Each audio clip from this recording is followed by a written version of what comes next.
no sense of decency, sir, at long last.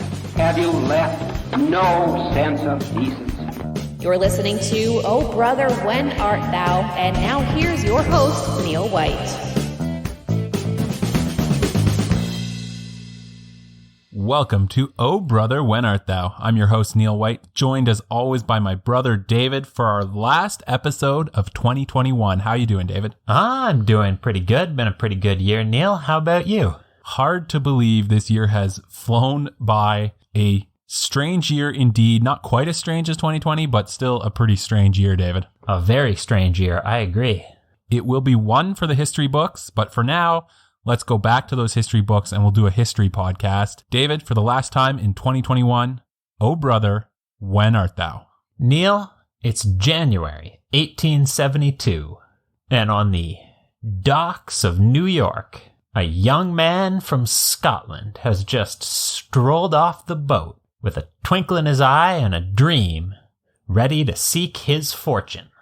All right, David, we're off to a good start. He is out to seek his fortune. Who is this young man?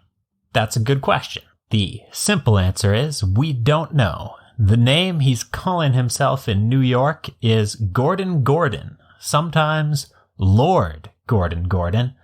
That's certainly not his real name. We can confirm that much. There's several theories from historians about who precisely this Lord Gordon Gordon really was.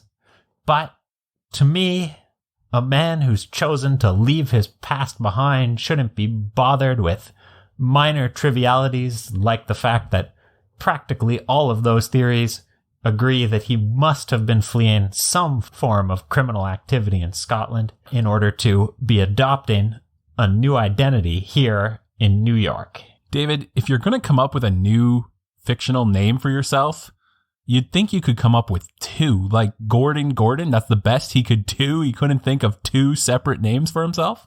Right, but at the same time, it had a certain utility for let's just call him Mr. Gordon for this podcast. In particular, it stood out as being distinctively Scottish, and it really tied him into the appeal of the Highlands at the time. It made him seem as if he were associated with Scottish nobility because of the strong importance on family names that they tended to have, and of course the fact that Gordon is a very well-known Scottish Highlands last name and family. So it helped to create the persona of a slightly down at his luck but well-connected nobleman that was the persona that Mr. Gordon wanted his new acquaintances in New York to believe. So how could one go about making one's fortune in New York at this time? Well, I'm sure there were many options, but Mr. Gordon was heading straight to stock fraud, which seems to have been, if it's his first time committing stock fraud, it's certainly very impressive how much he seemed to know about the business of appearing to own stocks in 1872 when you had not actually legally acquired those stocks. And at a time before computers and international trade networks, the ability to sell what were actually simply scraps of paper that had been written on in an impressive and even hand and convince other people that they were legitimate stock certificates from Europe worth thousands of dollars was more feasible than it might seem to a modern audience. All right, Dave. So he's going to sell scraps of paper and call them stocks.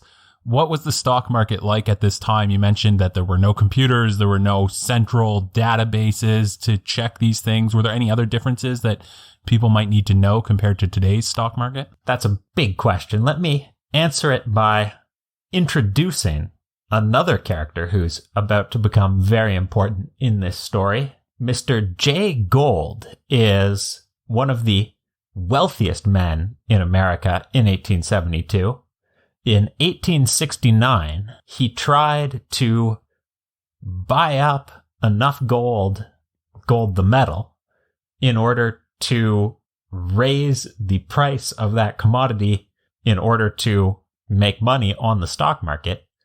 And he actually individually succeeded in doing so, which sounds crazy again today. But you have to remember, the stock market was a lot smaller. There were a lot fewer people. It mostly was national. You had separate national stock markets, and the sort of global trade, which we think of today, really hadn't taken off to the same extent. So yes, it was an era where the stock market was a little bit less regulated, a little bit more business done on handshakes and personal word of honor rather than verified trades, and especially a lot smaller than it is today. With a name like Jay Gould, he was born for that, David. He was born to try and buy up all the gold in the world, to drive up the price of gold. What a great name for a stock market guy. So how long can Gordon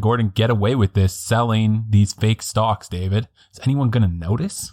Well, his issue is he sells off a few quickly, raising some quick cash, but his need to avoid placing too many onto the market at once means that he's not getting caught per se, but he's certainly finding himself cash crunched. So he moves on to a second level of the swindle, trying to con some money off of notable people in New York by creating the impression that he's a wealthy, well-connected Scottish nobleman who happens to be touring America and who's might be a valuable person to know, and using that to get them to let him stay at their homes, at hotels that they're paying for, and so on, letting him live the lifestyle that he wants to live without needing to keep going back to the same set of people who he's already convinced to buy stock once, and who he knows it would be very suspicious if the same person kept on returning again and again to the same small group of stockbrokers, claiming to have more and more stock from England that they can't cash out quickly, that he wants to claim is valuable and sell to them. All right, so he's moved on from forging stocks, David. Now he's just sort of conning these rich people, convincing them that he's someone worth knowing and that they should pay for his lifestyle, which is a pretty good little con, David, and a good way to make friends as well as maybe make some money. Right, but it has exactly the same problem as his original swindle. There's only so many wealthy people in New York looking to establish new potential business contacts in England or Scotland. And if you can't find people meeting that profile who are looking for someone to help them build contacts with, then the con doesn't work. There's no one who wants to pay for his lifestyle purely to hang out with them. The con is all about convincing people that he's worth money. So by the middle of the year, he's already starting to run out of convenient, wealthy, and deep-pocketed friends who are ready to just finance his lifestyle on spec.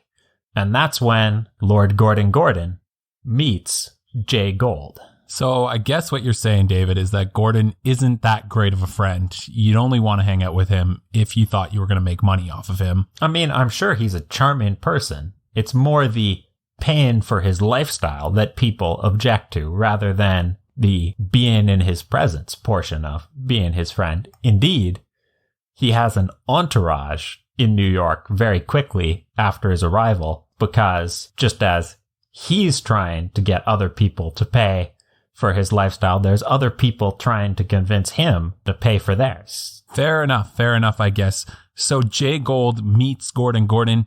Is it a match made in heaven, David? Well, Jay Gould in 1872 has a problem. I told you that in 1869, he became infamous as a speculator driving up the price of gold. What I didn't mention was that caused a financial crisis. Black Friday, 1869, the stock market crashed as the amount of money that he had spent buying up gold meant that transactions were interrupted and the bubble eventually popped. And the good news from Mr. Gold's perspective is that he didn't actually lose money, but he got sued by a wide variety of people, which meant that he didn't make as much money as he'd been planning on making. And so in the years afterwards, he was looking for a business that would let him make the money that he had not been able to make in the gold business. And in the 1870s, there was one exciting, relatively new, not new, but relatively new business that was where you would go and invest if you were a wealthy person looking to invest your money. Just as today, people look at the tech industry as the exciting industry to invest your money. In 1872, if you were looking for returns, you were looking to invest in railroads. All aboard, David. Makes sense. The railroad was the technology of the day that was going to transform the world. So Jay Gould wants to get involved in the railroad business? Jay Gould wants to buy into the railroad business, and he doesn't do anything small. He wants to buy the Erie Railroad, the most profitable railroad in the United States of the day. Of course, there's a problem. The problem is that the people who own the Erie Railroad, quite reasonably, don't want to sell. They're getting paid dividends. The business is wildly profitable. Why would they want to sell to Jay Gould? And this is where Lord Gordon, meeting Mr. Gould for the first time, just happens to mention that some of his friends back in Scotland happen to own a few shares in the Erie Railroad and don't really know how well the business has been doing. They've gotten paid dividends, sure, but that's not a reliable way to assess these things. And one of the things he's been meaning to get around to on his stay in New York is to investigate the railroad and tell his friends whether they should sell those shares to somebody or keep them. And after he mentions that, suddenly Lord Gordon and Jay Gould are best buddies. So Jay Gould has a bunch of money and he wants to buy into the Erie Railroad. Gordon tells him he might just have the opportunity to do just that if he convinces his Scottish friends that they should sell their shares in that railroad. David, does Gordon actually have connections to people in Scotland who own part of the Erie Railroad? No, he doesn't. But by 1873, what he does have is $160,000. That's not adjusted for inflation. That is in 1873 dollars, $160,000, and stock in a variety of potentially valuable and growing American businesses, which is what Mr. Gould has put together as a reasonable offer to go to these non-existent Scottish friends and handed over to Lord Gordon on the plan being that Mr. Gordon will go back to Scotland and buy all of these non-existent Erie Railroad shares and hand them over to Gould. David, did Jay Gould do no background on this? He just decided to hand over $160,000? So there's an interesting coincidence, and we'll never know how Mr. Gordon knew about this, but there actually were Scottish investors in the Erie Railroad. They didn't know Lord Gordon. They had no plans of selling. Like everyone else who owned the Erie Railroad, they loved the dividend and were perfectly happy with its business direction. But with no way of contacting Scotland quickly, when Mr. Gould found out that he'd met this apparently reputable young man who claimed to be Scottish nobility and to know everyone who was bought into the Erie Railroad in Scotland, and found out that there was a large portion of the Erie Railroad owned by Scottish investors, he thought he'd done actual due diligence, but he had not. He had been deceived. So this is a fortuitous turn for Gordon that there is in fact these Scottish investors, and that convinces Gould to give him $160,000, David, which Google tells me today would be worth about $3.7 million. So it's a good chunk of change. How is Gordon going to get caught? Well, I mentioned that as well as cash, gold also includes some stock options in various businesses that he owns as part of this package that he's intending to offer to buy Erie Railroad shares. Now, Mr. Gordon has claimed that he's going to take all of this to Scotland. But Mr. Gold hears only a few days later that these shares are suddenly being sold in New York. And when he starts investigating, he realizes that his friend, Mr. Gordon, is in the process of selling as many of these shares as he can in New York quickly, and also buying tickets out of town. And unwilling to let him just do this, Mr. Gold goes to the police and reports that he's been defrauded. And the police arrest Lord Gordon and wait for trial. Well, he had an incredible string of luck there, David, but it seems to have run out for Gordon. He's in quite a bit of trouble now. He's in police custody, and he pretty much certainly committed this fraud. Is he going to have any hope here of avoiding jail or serious consequences? So now's the time when we need to take this podcast and discuss Canadian politics, everyone's most exciting topic. I really didn't think Canadian politics was going to come into this, David. How do they fit in? Also, in the early 1870s, in this case, in 1871, the Canadian government created the Northwest Mounted Police, a police force you may have heard of. Right. They have a different name now, David, but still the red uniforms of the RCMP. That's right. Now, there were many reasons why the Northwest Mounted Police were formed, and I don't want to get into a full history of the force, but one of the motivations for why they were founded in 1871 specifically was driven by a specific case that occurred. An American group of whiskey traders crossed the border, ended up in a fight with some natives in Manitoba, and a native man was killed. And the fact that this sort of thing could occur was occurring. Press accounts called it a massacre, which is certainly not inaccurate. That was part of the motivation for the creation of this entire police force. So you won't be shocked to learn that the Northwest Mounted Police investigated these murders, and they actually tracked down the culprits who'd done it and organized a prosecution and extradited from the United States these American whiskey traders who were alleged to have committed murder. A Mountie always gets his man, David. But the modern histories of the RCMP frequently don't mention this entire story, and that's because of what happened next. You see, the Mounties' case was built on a witness who was one of the American whiskey traders who'd agreed to testify against the others in return for immunity from prosecution. That's very standard in legal cases. But the American consul in Canada announced that the American government would not abide by that deal. If he testified against the other whiskey traders in Canadian court, they would prosecute him for murder in the States and use his testimony in Canada against him. Obviously, he no longer wanted to testify.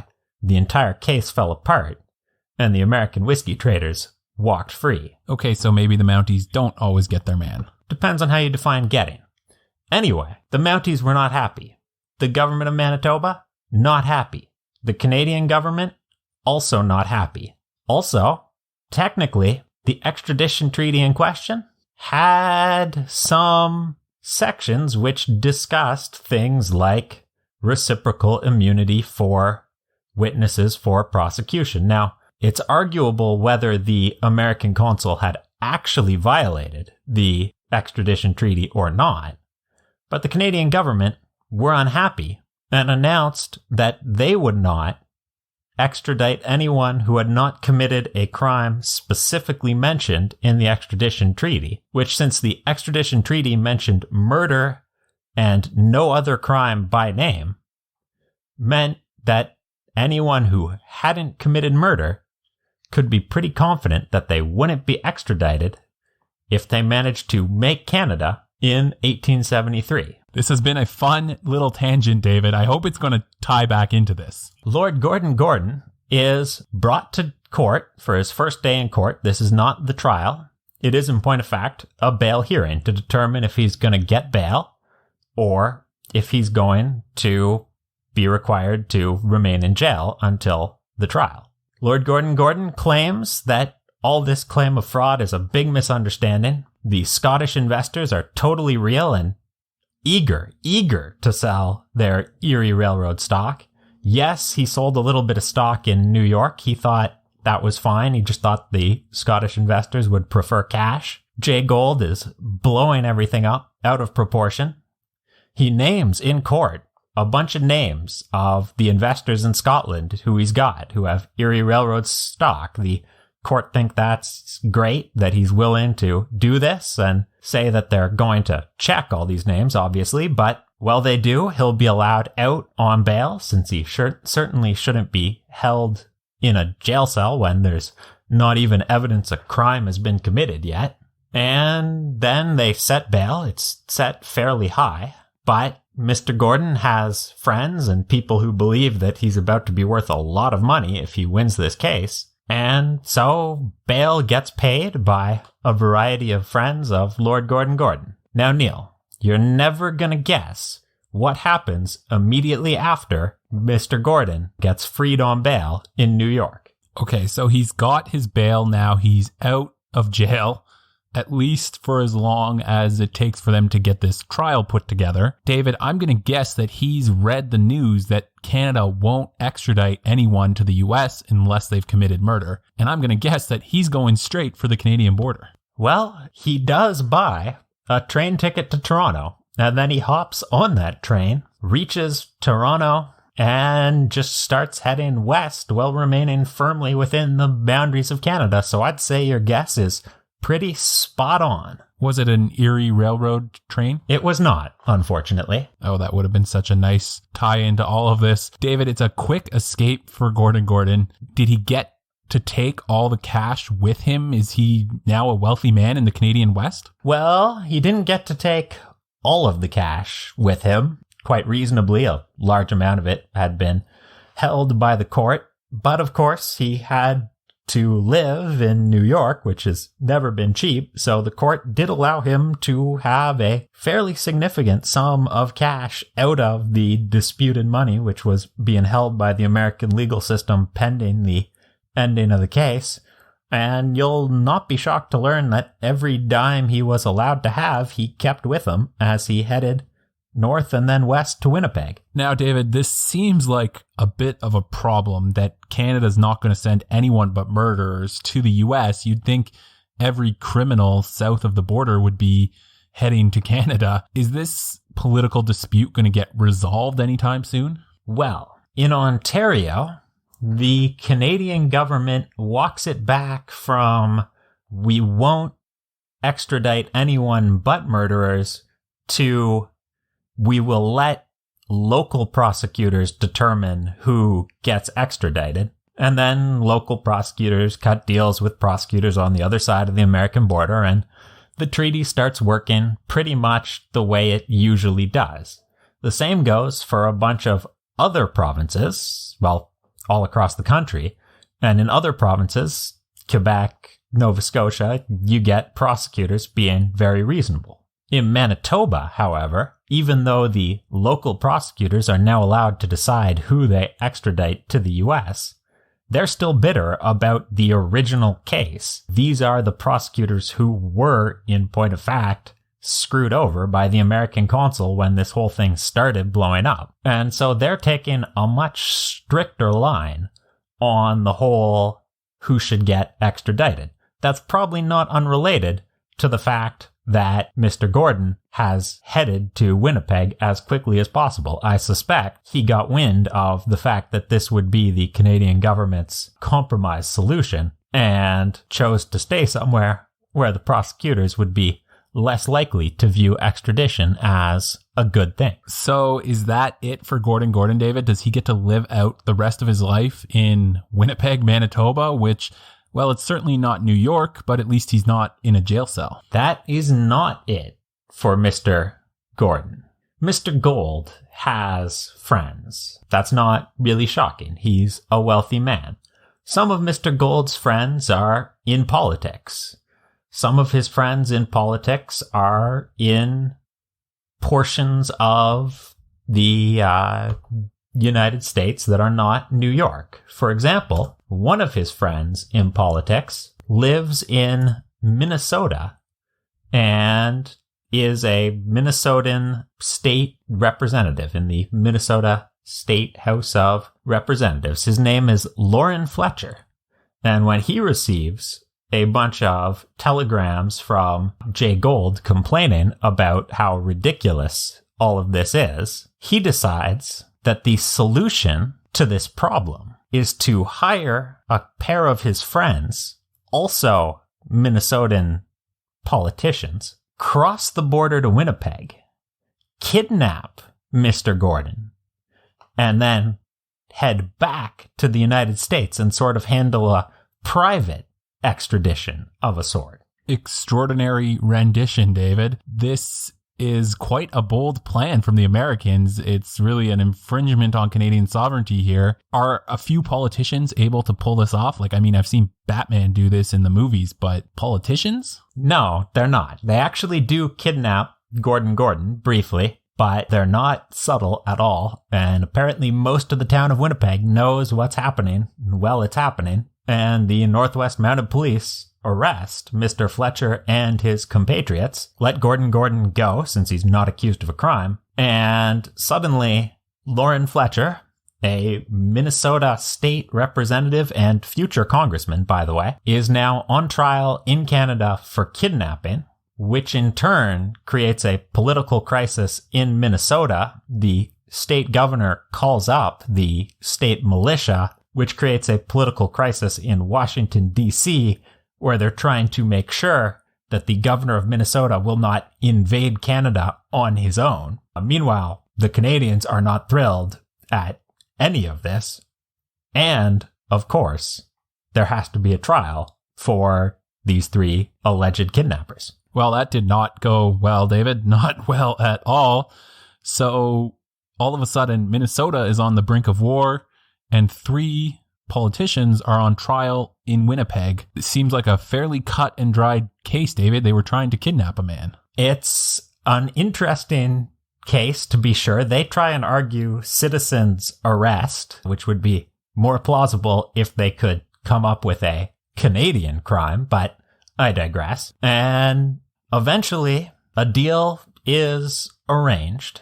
The men are found guilty of kidnapping, but allowed to serve their sentences in the United States. None of them get very long jail sentences, by the way. Mr. Gold comes up with an alternative way of handling the Gordon Gordon situation, which is much more effective than having his random politician friend in Manitoba attempt a kidnapping. And the entire thing fades into the annals of history with a new extradition treaty between the US and Canada. How does Gold figure out to get his hands on Gordon Gordon?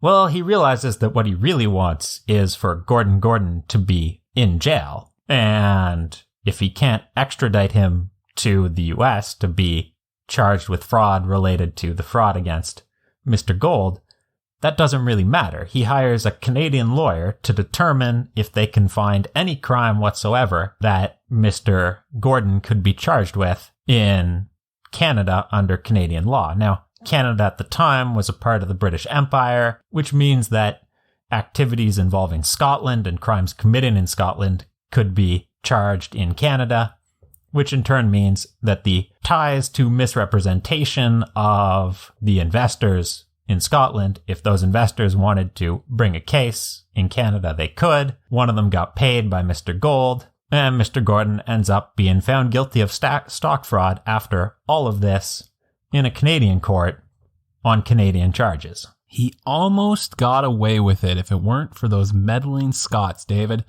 And so this whole convoluted story that started with a broke man on a pier in New York City worked his way up to the top through fraud and deception, managed to steal a whole bunch of money in a railway scam, and then run to Canada to take advantage of the political winds of the time, ends with him in jail and Canada going back to a regular extradition treaty with the United States. That about sums it up, Neil. Thanks for telling us this story, David. I always enjoy it, Neil. And if you enjoyed it, make sure you tell your friends about it. David, there's a lot of influencers in our audience. You know that? I did not know that. Lots and lots of influencers. So make sure, put it on your social media. You can tag us at When Art Thou. We appreciate your influence in helping your friends to find us if they enjoy history podcasts as much as you do. David, we always like to end with something fun. So how about a quiz? Sounds good to me. We've done a bunch of pop culture quizzes, David. And speaking of social media, you can find our past pop culture quizzes on our Instagram page. If you go to @WhenArtThou, along the top, there's some highlights, and you can click on the one for pop culture quizzes, and it'll show you all of the episodes that have a pop culture quiz at the end. David, today's pop culture, we're going to go with Disney and Disney princesses. Disney princesses. All right. Bring it on. All right, our first question is about Pocahontas. Did she marry John Smith, as happens in the movie? I know that the movie is based on John Smith's account of somewhat arguably true events, but I don't actually know much more about the actual history behind Disney's Pocahontas. But I'll guess that yes, at a time when it was more acceptable than it would become in the 1800s for relationships between Native Americans and Europeans to exist, I think it's possible, so I'll guess yes. You're close, David. The actual answer is no. She didn't actually marry John Smith. However, she did marry a foreign man. She married John Rolfe, and that marriage was the first known marriage between a European and a Native American.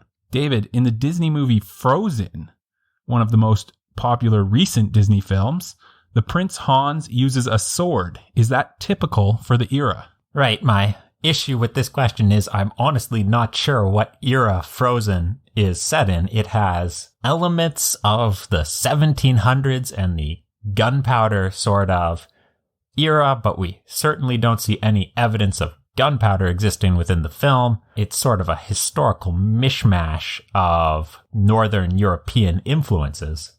But nonetheless, swords were a pretty typical weapon across a long period of time in Northern Europe. So I'll guess yes. Based on my extensive research, David, its period is supposed to be around the 1830s. And by then, people were using guns as their main offensive weapons. So presumably that's what Hans would have used, although I think that might have ended the movie a little bit quicker. Another classic Disney movie, David, Aladdin, is set around the 4th century in the Arabic world, and Princess Jasmine wears a revealing outfit. Is that accurate or not? There's another interesting question. Certainly, we shouldn't just read back modern Arabic attitudes onto the past, since Arabs, like everyone else, have had very different historical attitudes at different times. But at the same time, for a princess, Jasmine's outfit always struck me as being a little bit less regal than I would expect. I'm not an expert, but I'm going to guess that no, that's not really typical of the time. You're right, David. It was a much more conservative time in Arabic countries around the 4th to 7th centuries, so women would wear much more conservative outfits. Speaking of outfits, how about in Disney's Brave, the outfits that Princess Merida wears, are they accurate to the time period in Scotland?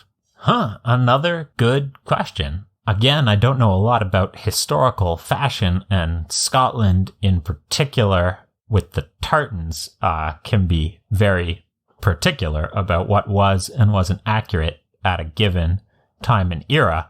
Disney's typically not that concerned with historical accuracy, so I'm going to guess no.